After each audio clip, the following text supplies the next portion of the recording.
Morning, ladies and gentlemen, and welcome to the Talos Energy second quarter 2025 earnings conference call. At this time, all lines are in listen-only mode. Following the presentation, we will conduct a question-and-answer session. If at any time during this call you require immediate assistance, please press star zero for the operator. This call is being recorded on Thursday, August 7th of 2025. I would now like to turn the conference over to Clay Johnson. Please go ahead. Thank you, Operator. Good morning, everyone, and welcome to our second quarter 2025 earnings conference call. Joining me today to discuss our results are Paul Goodfellow, President and Chief Executive Officer, and Greg Babcock, Vice President, Chief Accounting Officer, and Interim CFO. For our prepared remarks, please refer to our second quarter 2025 earnings presentation that is available on Talos' website under the Investor Relations section for a more detailed look at our results and operations update. Before we start, I'd like to remind you that our remarks will include forward-looking statements subject to various cautionary statements identified in our presentation and earnings release. Actual results may differ materially from those contemplated by the company. Factors that could cause these results to differ materially are set forth in yesterday's press release and our Form 10-Q for the period ending June 30th, 2025, filed with the SEC. Forward-looking statements are based on assumptions as of today, and we undertake no obligations to update these statements as a result of new information or future events. During this call, we may present GAAP and non-GAAP financial measures. A reconciliation of certain non-GAAP to GAAP measures is included in yesterday's press release, which was furnished with our Form 8-K filed with the SEC and is available on our website. And now I'd like to turn the call over to Paul. Thank you, Clay. Good morning, everyone, and thanks for joining us on our call today. I will begin today with some remarks on our financial and operational results for the quarter. Following that, I will hand over to Greg, who'll provide a brief overview of certain financial items and guidance. Finally, I'll conclude with some closing thoughts before opening the call to Q&A. It's been a very busy but exciting 5 months since I joined Talos. Our strong financial and operational results in the second quarter reflect early progress against our strategy and demonstrate our ability to deliver on our commitments. As shown on slide 3 of today's presentation, Talos has a solid asset base and a proven history of strong operational performance, and we are well positioned to capitalize on growth opportunities across the Gulf. We will continue to leverage our unique culture, history, and strengths to enhance our assets. In short, as I highlighted when I started, my role is to take a very good company and make it great as we execute our strategy and become a leading pure-play offshore E&P company. Our focus is squarely on continuous improvement. Turning to slide 4. In June, we announced our enhanced corporate strategy designed to fuel our future through 3 strategic pillars focused on the near term, mid-term, and long term to build upon our strong assets and further strengthen the organization. First, we're focused on improving our business every day. We have some additional details on these key areas of focus on slide 7, but the key takeaway here is that we have identified and are executing on initiatives designed to generate $100 million of additional free cash flow annually starting in 2026, with approximately $25 million in contributions anticipated by the end of 2025. Second, we'll grow production and cash flow through our continued focus on high-margin projects to further drive our profitability. We will focus on organic growth and will supplement that with disciplined evaluation of bolt-on acquisitions, as we demonstrated with the Monument project. We will also maintain a strategic focus on the Gulf of America while evaluating opportunities in other select conventional deepwater basins as appropriate. And third, we will build a portfolio with scale and longevity by developing projects with significant reserves in the Gulf of America and other conventional basins that fit our technical capabilities. We believe participation in greenfield developments, selectively exploring for large resource potential, and acquiring and developing projects with significant reserves and production will be key to our third strategic pillar. Together, executing against these pillars will enable us to build on our core competencies and to grow our cash flow per share and position Talos to create significant value for our shareholders. Through our disciplined capital allocation framework, we remain committed to financial discipline when investing in our business, only pursuing selective, accretive growth opportunities while maintaining a strong balance sheet and returning cash to shareholders.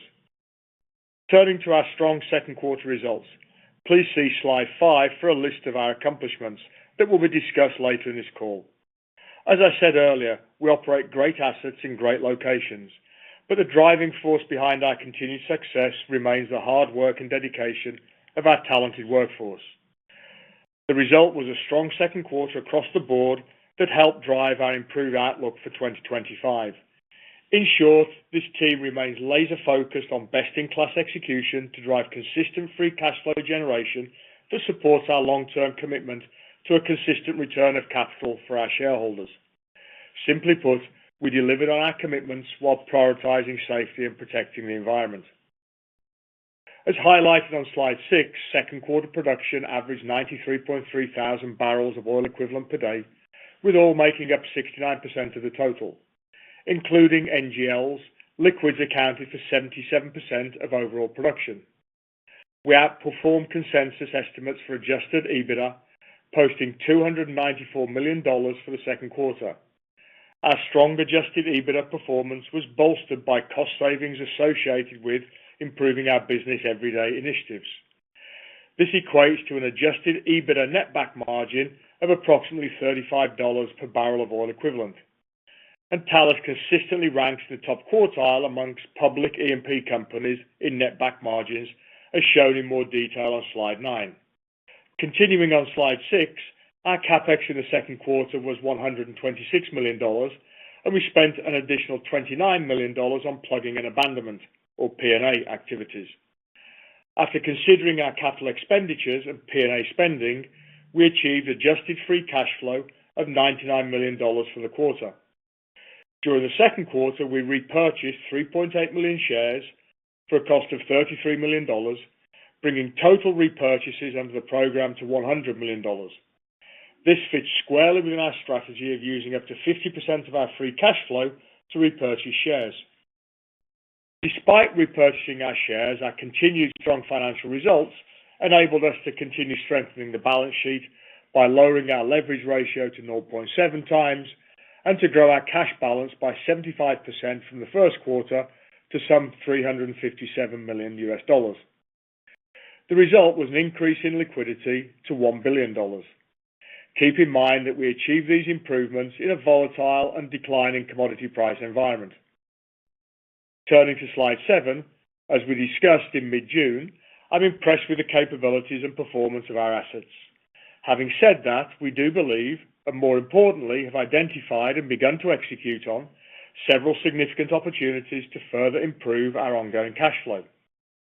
These opportunities are included in our target to collectively generate an additional $100 million in cash flow for the full year 2026, with a sustainable run rate impact beyond that. We're targeting this solely by improving our existing operations through capital efficiency, margin enhancement, commercial opportunities, and general organizational improvements. Realizing this expansion of cash flow will require us to focus on how we use capital efficiently across the organization, deliver on high-margin projects, realize commercial excellence, and improve an overall high-performance culture. All the while, of course, ensuring we stay laser-focused on safe and efficient operations. As shown on slide 8, we outline a high-level breakdown of the opportunities we're executing on to achieve our $100 million annual run rate target. On the right side of the slide, we have a detailed list of projects underway to achieve our target of $100 million of additional cash flow. To date, we've executed on $8 million in savings and have a clear path to realize the $25 million in 2025 and our target of $100 million in 2026. The Arnold P&A project is a strong example of our commitment to improving our business every day. Originally budgeted at $52 million gross, this project was successfully completed for under $35 million gross. This achievement was made possible by assembling a multidisciplinary team of experienced Talos employees and fostering close collaboration with the contractor, who shared valuable lessons learned from similar operations. The team re-engineered the execution plan, minimizing unplanned downtime and implementing batch processing across the 3 wells to reduce vessel usage, which ultimately drove significant cost savings, demonstrating the ability to do more with less. Lessons learned through this collective process will clearly be applied in future projects. On the commercial front, our marketing team has improved oil and gas price realizations by leveraging our increased volumes and focusing on several key initiatives, including direct sales to end users, extending contract duration, and optimized transportation strategies. We believe that this will lead to an uplift of approximately $5 million per year in 2025 alone. Within the organizational improvement work stream, we've simplified our entity structure to make it more efficient, resulting in future cash tax savings. As part of our margin improvement strategy, Talos has increased utilization of internal resources by deploying company personnel and dedicated third-party vessels and helicopters to monitor select offshore unmanned facilities, work that was previously performed by contractors. This transition reduces dependence on the service sector, lowers our operating cost, and improves our overall operational efficiency. I'm encouraged by the progress we've made, which reflects our strong performance culture and the team's enthusiasm for this way of working. As mentioned earlier, Talos consistently ranks in the top quartile amongst public E&P companies in netback margins, underscoring the strength of our low-cost oil-weighted asset base. During the second quarter, we delivered on several major operational milestones. As shown on slide 10, we've updated our drilling schedule for the second half of 2025 and the first half of 2026. Our team continues to work closely with the West Vela crew, creating a high-performance partnership, enabling smooth and efficient operations. Due to the strong performance of the West Vela rig, Talos has extended its use through the first half of 2026. The rig is scheduled to drill the Cardona and CPM wells, followed by a third well that is currently in the final stages of planning. Additionally, we've added the non-operated Manta Ray prospect to our portfolio, with drilling scheduled to begin early in the new year. Slide 11 lists a couple of our current projects and some of our second quarter accomplishments. This includes initiation of production from our Sunspear and Katmai wells, the spudding of our Daenerys well targeting the high-impact Miocene prospect with drilling results expected in late September, and continued advancement of our Monument development project with our first wells targeted to spud in the fourth quarter of this year. On slide 12, we take a closer look at the Katmai West number 2 well, which was placed online late in the second quarter as per plan. We delivered the project under budget and ahead of schedule. Total production from the Katmai West and East fields is currently running at approximately 35,000 barrels gross of oil equivalent per day and is expected to remain at that level for several years to come. Production from the Katmai West number 2 well is flowing back to Talos' 100% owned and operated Tarantula facility, which is running at maximum nameplate capacity. We currently have an active study underway to evaluate opportunities for increasing near-time production throughput at Tarantula. And as a reminder, Talos holds a 50% working interest in and operates the Katmai field. Turning to slide 13, first production for the Sunspear discovery was also brought online as planned late in the second quarter of this year. Sunspear is tied back to the Talos-operated Prince platform. We hold a 48% working interest in Sunspear. Initial productive capacity is at the upper end of expectations, although the well is still in the cleanup phase. We recently had to shut in the well due to the early failure of a surface-controlled subsurface safety valve. Of course, we will do a full review with the manufacturer to determine the cause of the failure once we have retrieved the valve and to help ensure this does not happen again. To conduct these remedial operations, the West Vela rig will be mobilized to Sunspear after the drilling of Daenerys, with Sunspear expected to be back online by the end of October of this year. The cost to repair the safety valve and the estimated downtime will affect our annual production guidance by approximately 800 barrels of oil equivalent per day, both of which have been factored into our revised guidance. While I won't get into a lot of detail, slides 25 through 26 in the appendix of the presentation provide additional information on our Daenerys and Monument projects. We began drilling operations on Daenerys late in the second quarter of this year. Drilling is progressing well and as planned, and we estimate it will take around 100 to 120 days to drill the well, with results expected mid to late third quarter of this year. Talos holds a 30% working interest in and serves as the operator of Daenerys. For our Monument project, a large Wilcox oil discovery in the Gulf, we expect to spud our first well at Monument by late fourth quarter of this year, with first production anticipated in late 26. In March, we increased our working interest in Monument from 21.4 to just under 29.8%. On slide 14, we highlight our continued strong safety environmental performance, which is closely aligned with our operational excellence. This reflects our team's commitment to rigorous safety systems, proactive maintenance, and upholding the highest standards of care and performance across Talos. With that, I'll now turn the call over to Greg. Thank you, Paul, and good morning, everyone. As Paul mentioned, we performed very well in the second quarter, exceeding consensus estimates on adjusted EBITDA and adjusted free cash flow. However, during the quarter, we recorded a non-cash impairment of $224 million related to the full cost ceiling test under the SEC guidelines.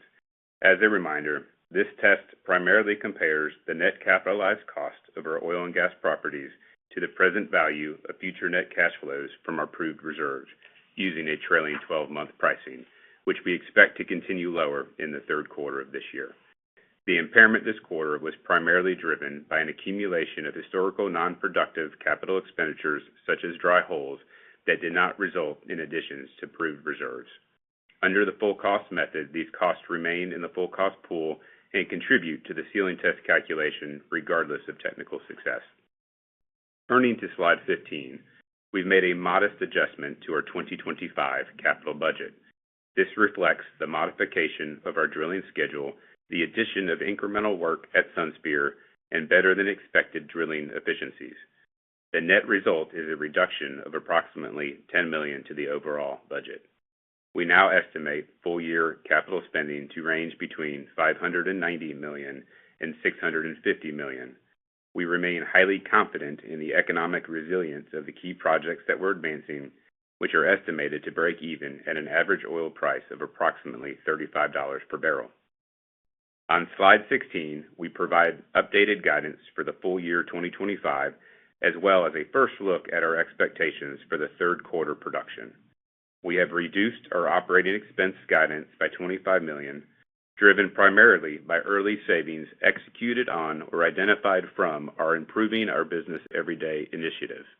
In short, we are enhancing our full-year range of expectations to reflect the second quarter actual results, combined with our full-year outlook that includes increased production, complemented by lower capital and operational spending.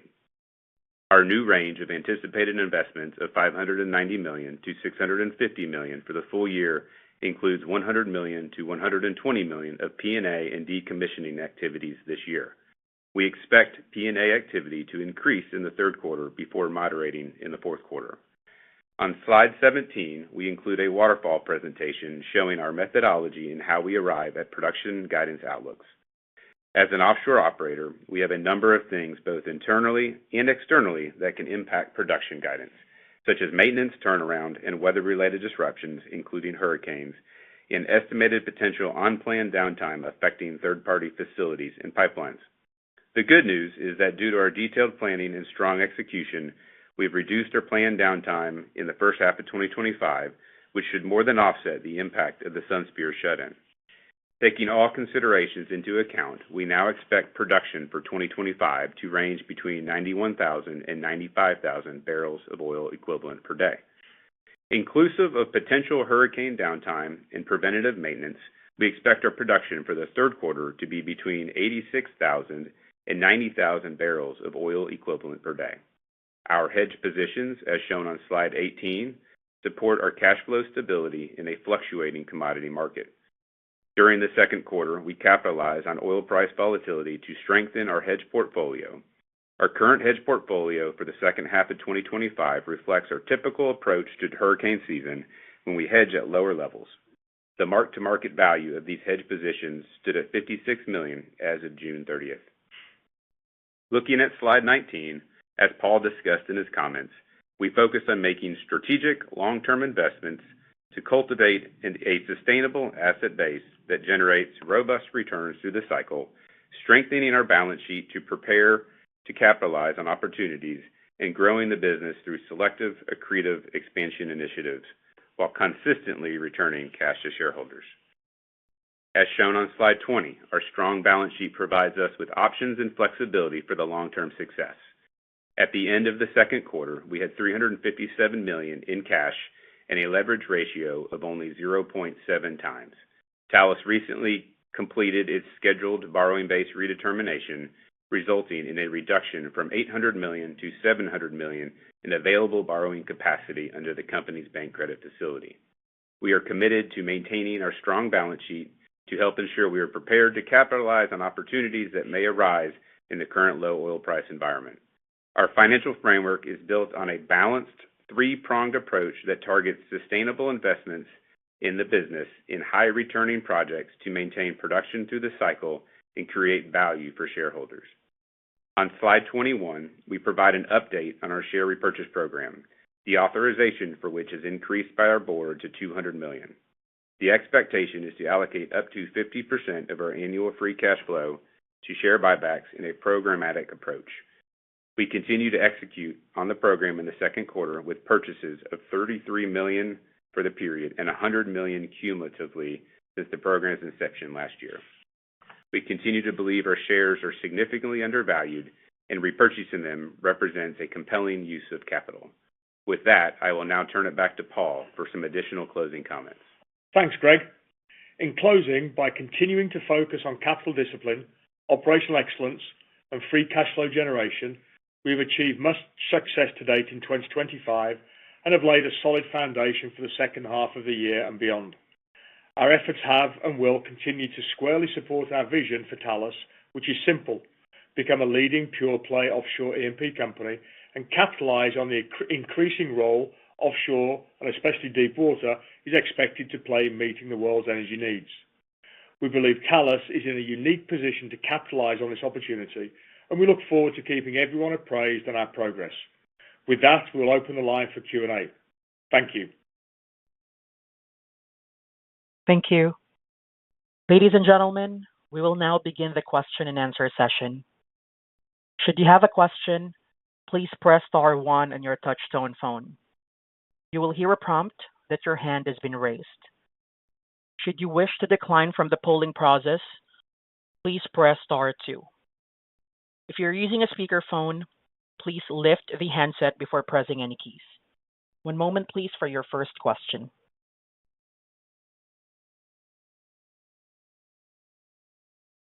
Your first question comes from Michael Scialla of Stephens. Your line is already open. Hi, good morning. Paul, I wanted to see how you're thinking about free cash flow priorities now with your leverage at 0.7 times. You have almost as much liquidity as total debt. Is there anything more you want to do with the balance sheet at this point, or do you think buybacks could increase going forward, or are you saving some dry powder for acquisition opportunities? No, thanks, Michael, for the question. Good morning to you. I mean, look, I would put it in the frame of the sort of capital discipline framework that we laid out. That is the lens at which we sort of look at the company in totality. And so how do we really sort of make sure that we're investing in the business today whilst maintaining strength of the balance sheet, returning cash to shareholders as we've spoken about, but also giving ourselves the options to actually add and grow to the company through accretive opportunities that we see either in the Gulf or in other basins around the world. And that's exactly what we're doing. And that is the lens at which we will look at the sort of strength of the balance sheet going forward. And I and Greg and the rest of the team here want to make sure that we give ourselves, the optionality such that as opportunities come along, we can actually look at those. And if we do find that they sort of meet our requirements from, being sort of accretive to the business, but also, sort of fulfilling the needs that we have in terms of being sort of adjacent to the skills that we have, then we have got the ability to do that, and the ability to do that through various means, either by using the strength of the balance sheet first and foremost, or if we choose to go a different route, by using, let's say, debt. And so I'd say we'll keep monitoring that. We'll look at it through the lens of the sort of strategy that we put in place and we sort of shared with you the middle of June. And I'm just sort of very pleased with how the organisation has sort of stepped up and started to sort of work along those sort of three strategic pillars that we outlined. I appreciate that detail. Wanted to ask on slide 10, you did mention a few, I guess a couple, at least, new development projects, and you also mentioned you're hanging on to the West Vela. Wanted to ask you about that decision to maintain that rig, and maybe if you could provide some color on those new projects. Yeah, so again, I say look at those projects through the sort of the lens of the sort of capital framework that we laid out, and that is all about investing in our base business, leveraging the strength we have within the Gulf of America, making sure we bring forward high value accretive projects within the portfolio, and then execute them via a team that is highly performance focused, both in terms of the execution of the project and in terms of doing it in a safe, environmentally friendly way. And I would say the West Vela rig, in combination with the Talos team here, has really shown an outstanding level of performance and an outstanding level of collaboration.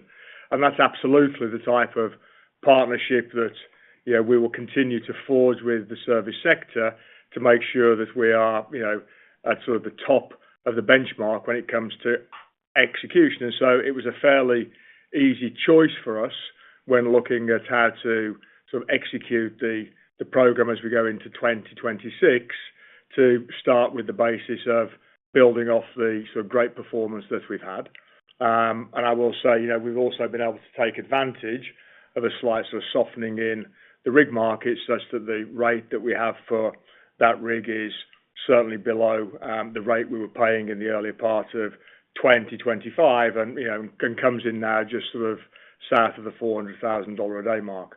So we're sort of very pleased all around, both from the perspective of delivering on the capital framework that we have, doing that with a highly competent and highly performance focused rig team, and then being able to do it at a sort of cost advantage relative to where we were earlier in 2025. Thank you, Paul. Thanks. Thanks, Tim. Michael. Your next question comes from Tim Razvan of KeyBanc Capital Markets. Your line is already open. Hey, good morning, folks. And I want to say thank you for the granularity you provided on the cost savings. It's helpful and actually pretty impressive this early on. So thank you for that. The first question I had, there's been recent news about Pemex discussing using Zama to try to sort of resuscitate its domestic, oil production levels. At the same time, there's been market chatter about Talos maybe resuming operatorship. And then, on top of that, I noticed that you didn't close the sell down of Zama interest in the second quarter. So it's a bit of a conspiracy theorist question, but can you help us connect the dots and/or maybe provide a little bigger picture lens into anything that's happening with the Zama partners? Sure. Let me hand over to Greg to sort of talk about the timing, and then I'll make a few comments on the broader question that you asked him. Yeah, thanks, Paul. I think we're looking at the timing. We had to refile some paperwork around kind of changing control in the operator in Mexico. That paperwork was filed, restarted some of the clock. We certainly expect that transaction to close here toward the end of the third quarter from a timing perspective. Thanks, Greg. Look, Tim, to the broader question, no conspiracy theory. The partnership between sort of ourselves and Harbour and Carso, of course, who invested in Talos Mexico, is incredibly strong, and we are working with Pemex to progress that project. We feel that the development concept can be somewhat easier, lower cost, simpler than the one that Pemex is putting forward, and we work with Pemex to try and make sure that we sort of develop that project in the most effective from a cost perspective as well as a risk perspective way that we can before we invest in that. And so, and that is the work that we will continue to do. I think it's a positive that from a Pemex and a country point of view, that Zama is seen as one of the key sort of projects. And we will continue to work with the partnership to ensure that when we bring that project forward for FID, that it is, in the most value accretive way that we can. Okay, I appreciate that update. I guess we'll have to stay tuned. And then as my follow-up, Paul, you've been in the seat now for 5 months. It's been 2 months since you unrolled your strategic update. I was wondering if you could give a little more clarity on any acquisition targets you're looking at, or just basically what the state of the market is for, deep water offshore and what you're seeing. Thank you. No, thanks, Tim. I'll keep this sort of relatively short. And so I'd say, look, I'm not going to talk about specific opportunities that we're looking at.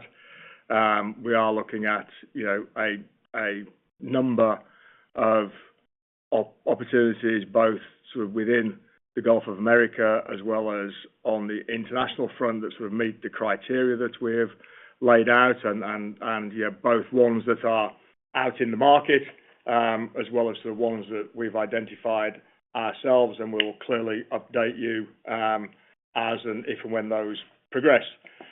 I would say on the broader question relative to sort of where the market is, we continue to see, a lot of interest in deep water, which I think underpins, our belief and my belief that we'll see, more of a resurgence and interest in offshore and deep water as a way of sort of providing high margin, lower cost, low carbon intensity barrels into the energy mix.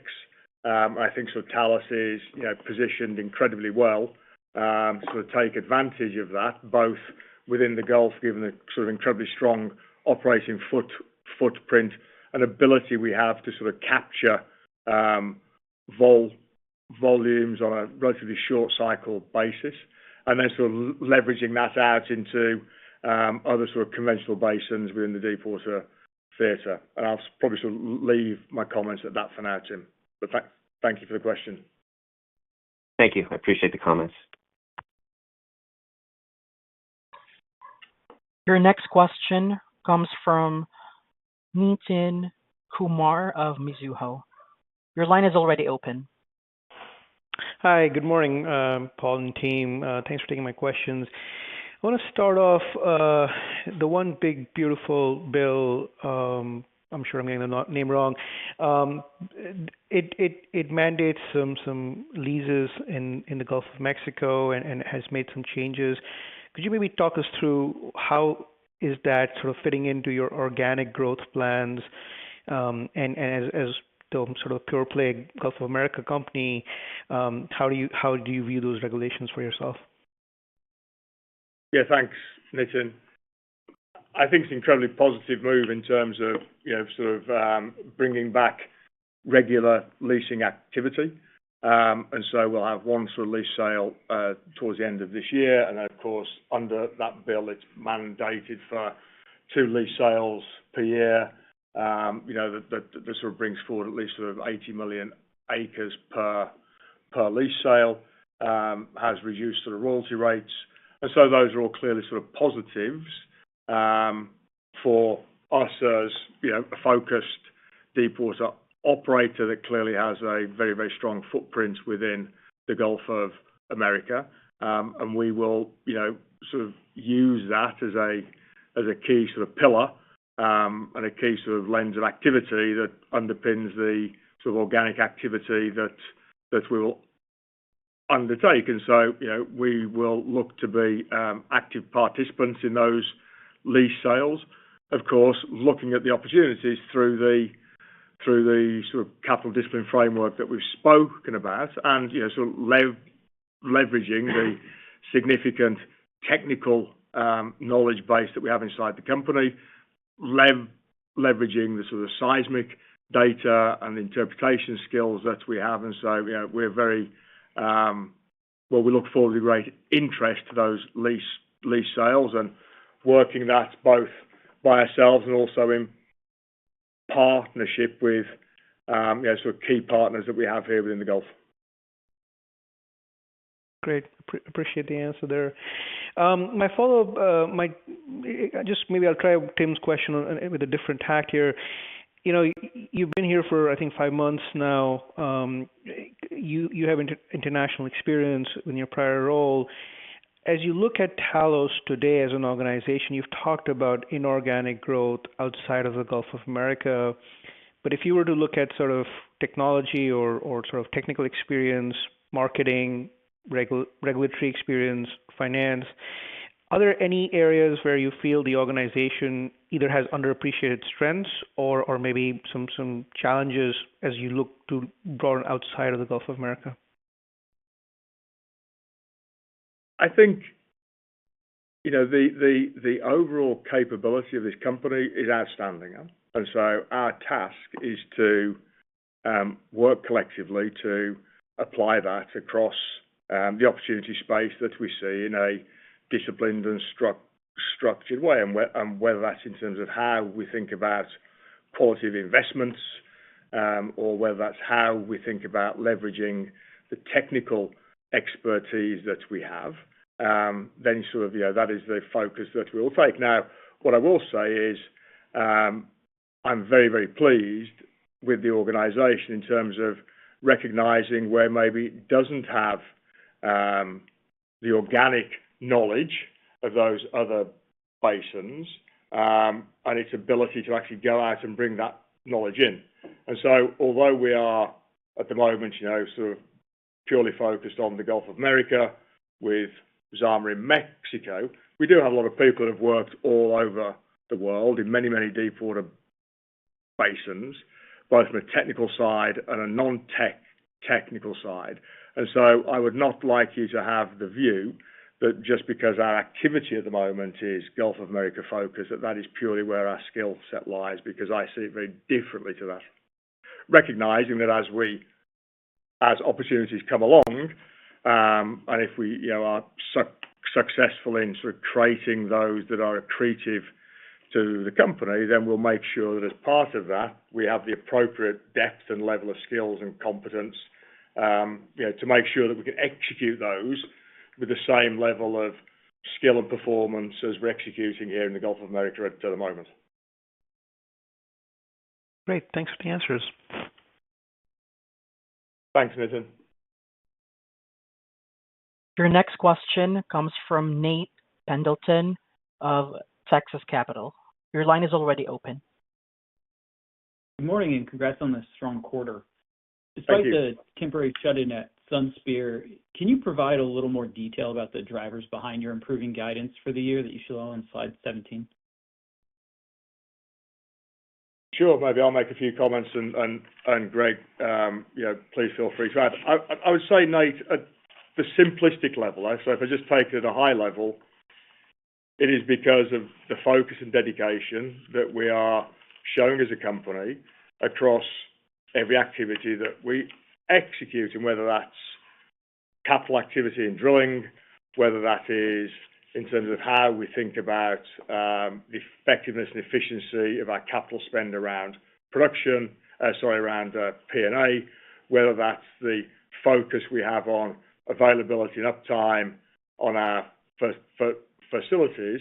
It's the culture of Talos that we're building to look at every activity that we have and ask ourselves a question: is there a way to do that more effectively, more efficiently, for higher value? And I think you're starting to see that come through now. Clearly, there are, you know, some elements that we have to consider from a planning point of view, such as the unknowns of how large will or how impactful will the hurricane season be, and clearly we sort of build that into the production forecast that we have. You know, and the same when we think about planned downtime. And I've been very sort of pleased with how the teams have, you know, sort of responded to the challenge of how can we, you know, move from being a good company to a great company. And I think that's one of the things you're starting to see come through with a slight change of forecast in our planned downtime is that, we've already delivered the first half of the year slightly better, and we're playing that through into the second half of the year. But again, I think at the highest level, it really sort of delays the focus that the organization has in totality on every activity that we do, every dollar that we spend, every opportunity that comes our way.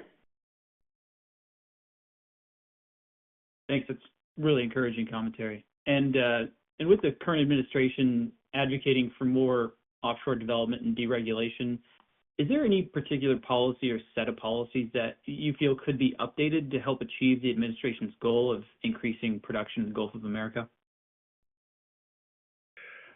Look, I think the drive to increase the frequency of leasing, of course, is really important if you think about the front end of the funnel. I think the change around the commingling rules and regulations is absolutely a positive, especially for assets that sort of sit in the midlife, where we can then actually drive the efficiency of that at a greater level.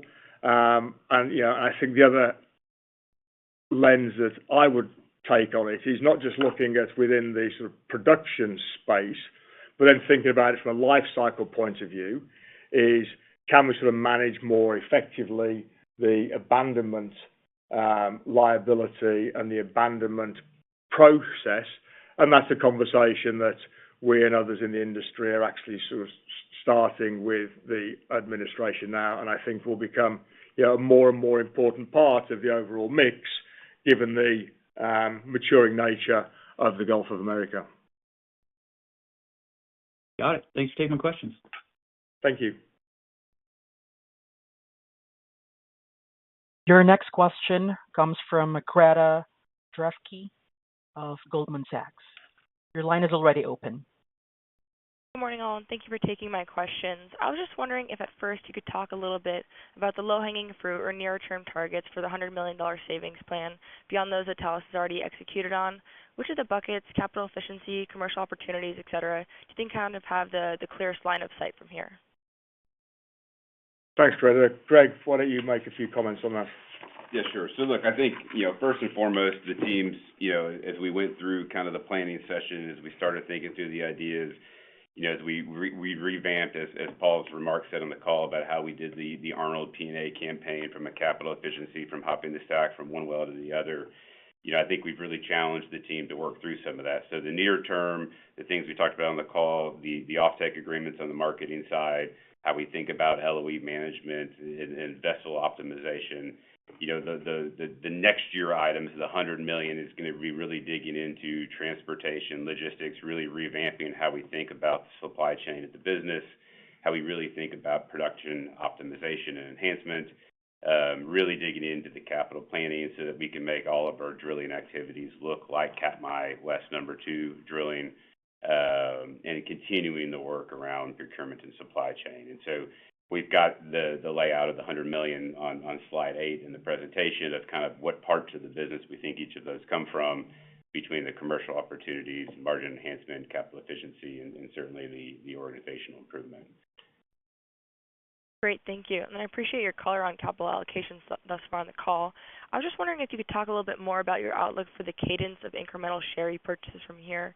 Is the $33 million or so you did this quarter a good quarterly run rate, or what would be the right framework to use to think about share repurchases going forward? Yeah, look, I think we rolled out our strategy at the latter part of the second quarter, which included our share buyback program and the strategy around the 50% or up to 50% of the free cash flow. As that program or as the strategy began to mature, there was a time we had to be out of the market. We were in the market as soon as we could after we announced our corporate strategy. We were proud of the team's execution on being able to buy back about $33 million in the quarter, which was in the middle of the fairway of what we said with respect to up to 50% of the free cash flow. A couple comments. I do think we should, offshore things can be a little lumpier than onshore. So as you think about our strategy and how we're going to buy back and how much we're going to buy back, I think you should think about that over what we do over the next couple quarters, and let's not just focus on this quarter as we rolled out the initial strategy. But ultimately, the basis is centered around the capital allocation framework and making sure that we can stay balanced in investing in the business, maintaining the strong balance sheet we've got, and being opportunistic if a creative opportunity presents itself. But certainly, we continue to find the stock to be attractive at these prices, and we'll continue to execute on that program in the third quarter. Thank you. Thanks, Greta. Your next question comes from Fu Fan of Roth Capital. Your line is already open. Hi, thanks for taking my questions. So I just have a question about the shutdown of Sunspear, and can you elaborate more about the delay of the Marmalade Greenfield? It's supposed to be in the second quarter, but now I think it's pushed out to the mid third quarter. So can you elaborate more on that? Thank you. Yeah, thanks, Fu. So look, on Sunspear, as we said, the well and completion was successfully installed. It was successfully tested. It met all the requirements. We started production. We were in the middle of cleaning the well up. The well looks very promising in terms of the initial data that we have, hence my comments that I see that well sort of performing at the upper end of the expectation range that we have, and in regular testing that we have to do on all our wells, the subsurface safety valve failed to hold pressure. Now that's a critical safety valve, and we will not operate without that. Therefore, we have shut the well in, and we will bring the West Vela rig round after we've finished operating at Daenerys to pull the tubing, replace that safety valve, run it back into the well, and then we'll come straight back on to production. We don't know why that valve has failed at this point in time. Once we get it to surface, we'll work with the supplier and the manufacturer, which is one of the very large service companies, to make sure we understand the root cause of that. So incredibly disappointing, but also incredibly proud of how the team has reacted incredibly quickly to allow us to bring a rig to go and intervene and bring that well online. And that I think is another example of the benefit of having the type of partnership that we have with the West Vela and the supply chain there to allow us to actually plan for that in the very short amount of time. I think your second question was related to the Marmalade well, which is, of course, we're a non-operated partner there. They have faced some challenges throughout the drilling and completions, and they're in the completion phase now, and we would hope that well will be completed and brought online in the not too distant future. Right, thank you. Thanks, Fu. Your next question comes from Michael Furrow of Pickering Energy Partners. Your line is already open. Hey, good morning, Paul. The rest of the Talos team there. Paul, I just want to hit on one of your last remarks in the previous question regarding the issues around the safety control valve at the Sunspear prospect. Look, issues happen, and safety is obviously the number one priority. My question is, does the repair require a rig with the capabilities like the West Vela? It sounds like that rig has been performing well, and the best use would be to keep that rig drilling and instead of returning to make sort of a minor repair. So I'm sure Talos has looked into this and looked into the other options. So could you maybe explain to us why the West Vela seemed like the best option to perform this work? Sure, Michael. I mean, look, at a gross level, your assumption is correct. And so you don't need all the capabilities of the West Vela to go and pull the tubing and replace the safety valve and run it back in. But what you do need is a team that is on the top of its game, can do that incident-free. And when you pick up a new rig or a different rig, there's always a time of actually making sure that the team gels and that there's always a risk in terms of unintended errors and mistakes. And so when we looked at it in the round, given the advantage rate that we could extend the West Vela for, the sort of incredible performance that it has, from a value point of view, the best value against risk for us was to go and do this job very quickly and efficiently with the West Vela. And that is the lens through which we sort of look at all the decisions we take in terms of what is the quality decision to give us the highest chance of delivering the outcome that we're after. And the outcome here is to get Sunspear back on production at the lowest cost in the shortest time frame that we can. And the selection of the West Vela met all of those criteria versus alternatives that were out there for us to consider, which, as you rightfully assumed, we did consider. Thanks, Paul. That's great detail.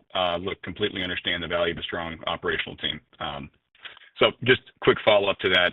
How long do you think it would take for the West Vela to leave Daenerys, arrive at Sunspear, make the repairs, and then return back to Daenerys or Cardona or whatever the next asset is on deck? Yeah, so we will not leave Daenerys before Daenerys is completed, and as you said, we're in the process of that well, and performance is going very well on Daenerys. And so, the timing from when we leave Daenerys to having the well back on production, we forecast within 30 days at this point in time. And I would hope we could do it on the sort of plus side of that, so less than 30 days, but we have various contingencies sort of planned into that time, and so I think it's prudent that we'll sort of stick with the 30 days from a planning point of view. And we do have a gap. Understood. We do have a gap Go ahead. between work at Sunspear and before we pick up the rig at Cardona, so there is a space between those two operations. Understood. Thanks for your time. Thanks, Michael. Ladies and gentlemen, we have time for one more question. The last question is going to be for Noel Parks of Toy Brothers. Your line is already open. Great, thanks. I was just wondering, apologize if you touched on this already, but any updated thoughts on your non-operated opportunities, either U.S. or internationally? Wondering if you're seeing any interesting things, if, prices more or less having stabilized in the 60s has maybe sort of helped bid ask as the summer's worn on. Any thoughts there? Yeah, thanks, Noel. So look, we are certainly, we will look at non-operated opportunities, especially if we can sort of, bring value to the partnership through, the sort of skills and capabilities that we have. We do see some opportunities out in the marketplace for operators looking for partners both within the Gulf of America and in the international arena as well, where sort of clearly, we could bring our capabilities to bear, I think, to strengthen those partnerships. And so it is all about, I think, as you said, can we do that for the right value? And that's the work that we are, in the middle of undertaking on a number of opportunities at the moment. I don't think anything has sort of fundamentally shifted between last quarter and this quarter. We tend to sort of think about price over the mid to long term, given sort of the cycle times of some of the projects, even, the sort of very fast subsea tiebacks that a company like Talos can do, where we can sort of go from discovery to bringing an opportunity onto production within our controlled infrastructure, sort of less than 24 months, means that we do have to sort of think about price in sort of a slightly longer term, and that's the lens that we'll continue to look at that through within the sort of capital allocation framework that we've touched on a number of times during this call this morning. Great, thanks a lot. Thanks, Noel. There are no further questions at this time. I would hand over the call to Paul Goodfellow for closing remarks. Please proceed. Thanks, Alan. And thank you all for joining the call this morning, for the questions that you've asked and the confidence that you have in Talos. And we look forward to continuing this dialogue with you in the weeks and months ahead. With that, I'll close the call and wish you all a good and safe day. Thank you. Ladies and gentlemen, this concludes today's conference call. Thank you for your participation, and you may now disconnect.